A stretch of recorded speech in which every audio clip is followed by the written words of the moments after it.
Sunita ma'am, you have your hand raised. Yes, thank you very much, ma'am. It's a very wonderful subject. But like, I have a question. Let's say if you financially lost lot of money, like even Mhm. though it's in some auction or some stock, but as you said that, do I need to think about in a positive way? With then in next time, similar situation occur, so I wouldn't take this defensive mode, right? Be careful with that, like, how to manage things. I'm just trying to understand this contradiction subject. Yeah, how can do you understand that question? Yes, yes, I understood. You're asking me how should you take it in a positive way when you have a financial loss? Is that the question? Yes, Okay. yes, Yeah. So, uh, this depends on the scenario, but I think one of the ways why I recommend looking at any event in a positive way, or rather in a way that keeps your body or like your mind in a relaxed state. So, um, how can I take a financial loss as a positive thing? So that might be tricky depending on how much you've lost or in what way you've lost. Like you said, if you've been careless or you've misplaced it, then that's a learning experience for you. So the silver lining might be that you've learned something from that experience, and or if you've gotten robbed or you've put it in a stock market and the market's not doing so well, then that again becomes a learning experience. But there might be different other ways that that loss might have happened.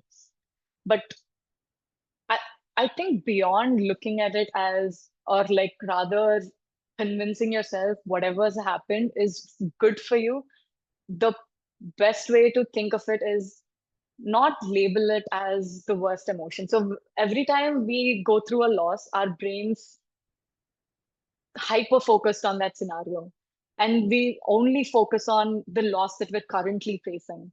And it becomes too overwhelming, so big. So sometimes zooming out and looking at the bigger picture, like, okay, that was a down moment for me in my life, but overall, I'm doing all right. So that's one way to think of it as a positive thing. I'm not saying we should not acknowledge negative emotions, or we should brainwash ourselves into only feeling positive all the time, but rather it's acknowledging that something negative has happened, something bad has happened in our life, something something scared us, something made us afraid, something really did hurt us, because sometimes we do get hurt, sometimes we fall down, things happen, life happens. But rather than getting stuck at that position and just feeling and just holding on to that emotion and the thought throughout our life, because it happens when we go through traumatic experiences, there's no point of telling ourselves that wasn't traumatic. It has already happened, it's in the past. The trauma, you've felt through it, you've lived through it. But now we have the power to make a decision about how we want that experience to shape our future, shape our present. So a lot of, like, when we go through financial loss, say you've lost some money uh in a trade, instead of hanging on to that emotion of loss and fear and get having the self-doubt about making another investment or making another trade, it's about rewriting the narrative that we have in our head. Sure, that was a negative experience for sure. Like, when I'm not saying, oh, losing money is a good thing in any way. Maybe it is in some scenarios, but in most scenarios, losing money is not a good thing in many ways. So instead of saying, oh, I'm so glad I lost money, it's rather about taking a pause and saying, yes, I lost money. That felt bad. I did feel all the negative emotions back, like, in the moment, but that moment has gone. Now I need to think about how I can move forward, how I can incorporate that experience of mine into the larger picture that is called my life. So instead of holding on to that fear, it's about relabeling that experience to say, okay, if I do this, this happens. Sort of like action and consequence.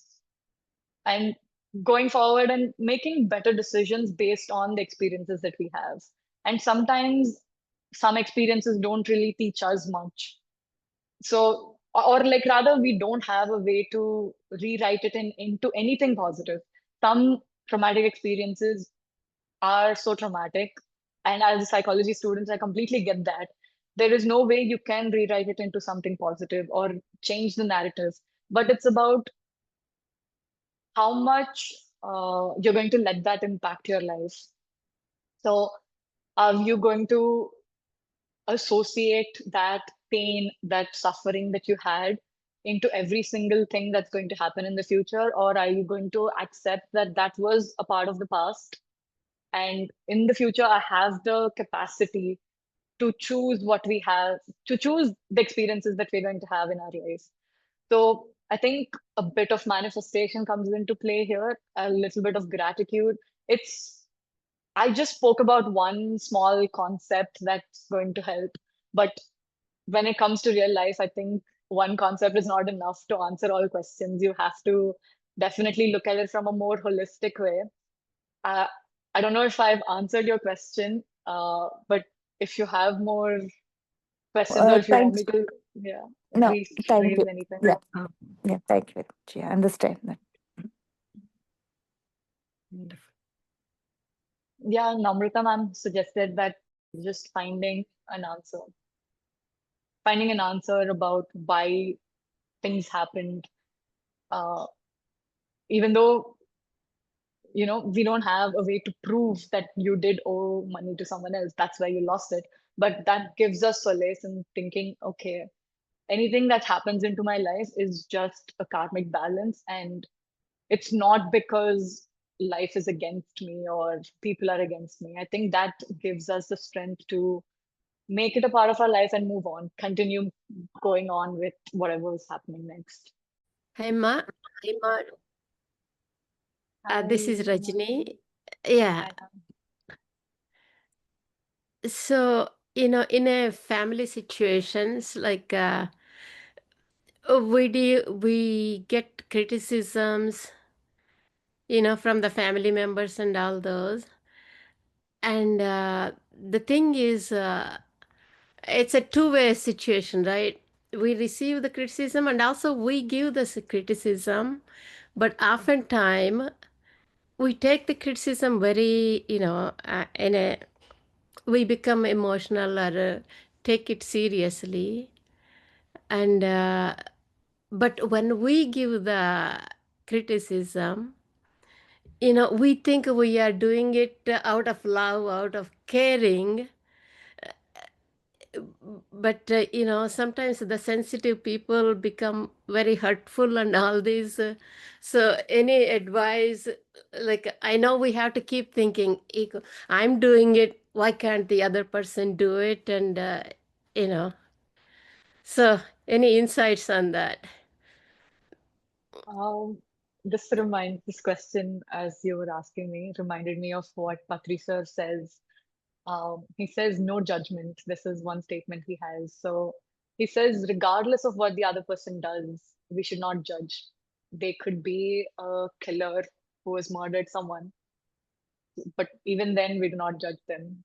And that's something that I think takes a lot of practice, courage, acceptance on our part to be able to do that.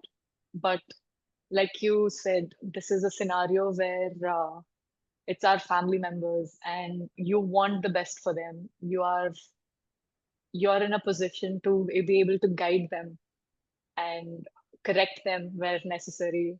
So I think if we are doing it without judgment, even that guidance, that correction, if it's coming from a place of judgment, I think that's something we should do. But if the other person's not taking it positively and they're not ready for the guidance, they're not ready for the correction, I think that's something we have to be mindful of as well. But if they are going to harm themselves, like if it's a small child and they're going to touch an electric socket or a fire, and they don't know any better. They're just a child. So we have to stop them definitely. Even if the child cries, we will be there to stop them and stop them from getting hurt by themselves.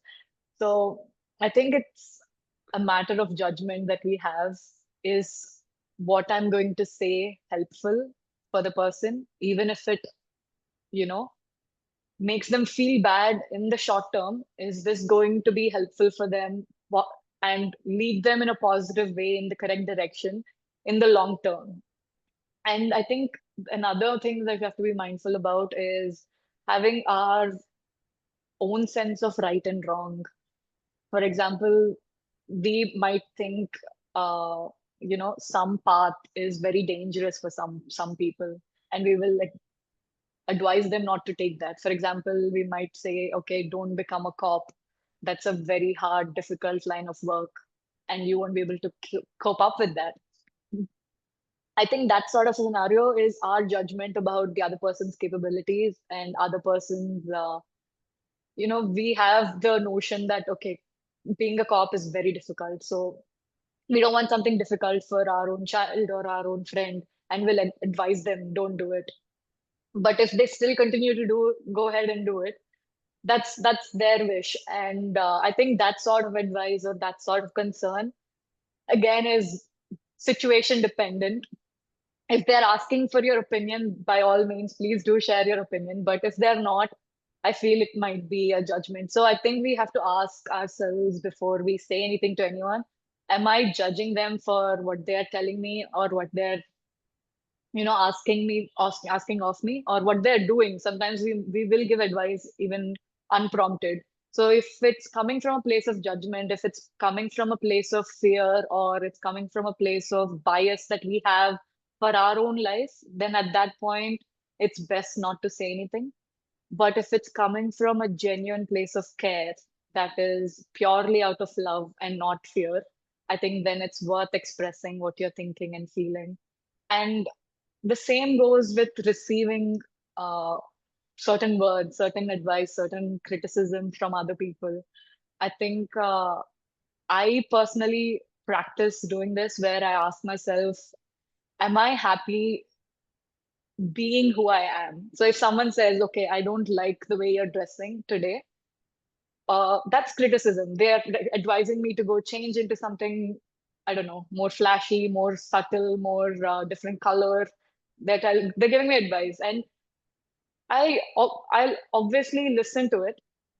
But am I going to act on it, or am I going to be upset about it? I think that choice comes from a question where I ask myself, am I happy in what I am wearing? Is this appropriate? And what's the benefit of changing my behavior versus not changing my behavior? So just doing a consequence analysis for myself and then deciding what to do is the best case of scenario. But when we're talking about emotions, when someone points out and says, oh, you're dressed badly, I don't think this is how you should dress for this event, definitely you feel bad for a second, like, okay, that's a hurtful, that's sort of unnecessary, why did you say that?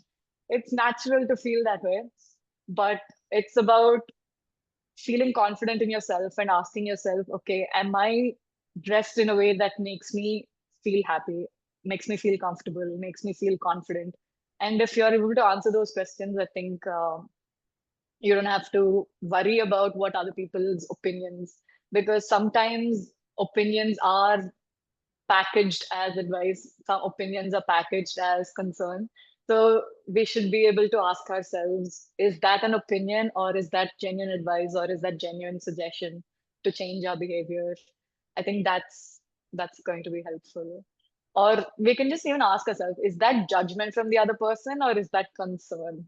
Because I think we get confused as well between the two, and so do other people around us. They like, the intention might be correct, but sometimes it's just a pure judgment that they have. And if it's just people judging you, we just move on. Yeah. Also, if we practice like a positive, constructive feedback, that helps, yeah, well said, and it's helpful. But there will be like sensitive people also, they have to go and analyze the situation. Where is this coming, like you said? Definitely, Yeah, yes, ma'am. Yeah. yeah, yeah. I thought this topic might be helpful to so many people. That's why I brought it up. No, I definitely. I think it's a great topic and something that every one of us goes through in our life. I think I've noticed some masters, parent masters, when I'm hanging out with them in different events, when they notice something and they feel like they should express, they always talk about their experience. They talk about how, in their experience, they've done certain things and that led to positive outcomes for them. And they don't frame it as advice, they don't frame it as concern, they don't frame it as an observation that they've made in your life. For example, if I am being extremely reactive, if they notice me being reactive to something, like there are some concepts that I cannot accept. Like, for example, growing up, I could not accept that everything, whatever you think leads to your outcomes. I had so many questions and I felt so much anger and yeah, I just was not able to accept some concepts and I thought everybody was just lying to me. And in that scenario, I was probably like a 13-year-old at that point. I had parallel masters around me who gently came and asked me certain questions and they gave me advice about how to control my emotions rather than control. I think control sometimes leads to a negative terminology to it. It's about accepting your emotions, saying, yes, I am feeling big emotions right now. This concept feels crazy. It's going against everything that I believe right now. And it's challenging my inner belief. And that is something that I cannot accept, something that I cannot comprehend also as a 13-year-old. And it's making me angry, it's making me scared. So instead of taking it as that, they advised me to channelize it into action. They told me, okay, all of those emotions are valid, you're feeling it, but what about it? What do you want to do with them? Are you just going to sit there and indulge in those emotions, or are you going to channelize those into action that might be helpful to you, but or just so many other people as well? And that got me thinking. They never, like, I gave an explanation to what like what advice they gave me, but it was just a two words and like two sentence advice that they said. You feel emotions deeply. These were the exact words. This master came to me and said, you feel emotions deeply. That's why you find yourself crying often. Just try to channelize it to be helpful to you and the world in at large. And these are the only words that they've told me, and I sat with these words because nobody has told me anything even remotely close to what they've said till that point. And I was thinking, I was like, what did they mean by that? Like, what do you mean by channelize anger? Like, how am I supposed to do that? I can't see it, I can't, like, hold it. So I never understood what they meant until much later when I went through similar scenarios. I read so many books, and then it clicked. Okay, that is what they meant. If you don't like something, explore about it. Get, have questions, find answers. The whole process, like indulge in the process rather than the emotion. So I think advice sometimes can be just a very simple statement instead of our opinions. Like definitely they noticed me being in very involved in my emotions, but they never brought up the scenario that they noticed it. They never brought up what happened that time. They just said what they had to say and they left. And that was very impactful for me. So yeah. Yeah, thank you so much.